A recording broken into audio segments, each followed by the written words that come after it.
You ask Tiger to solve. This deals with linear equations with one unknown. The final result is x equals 1. Let's solve it step by step. Simplify the expression. Combine like terms. Group all constants on the right side of the equation. Subtract 6 from both sides.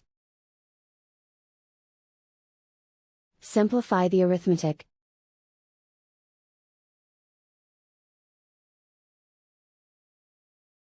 Isolate the x.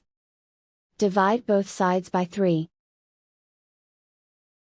Simplify the fraction.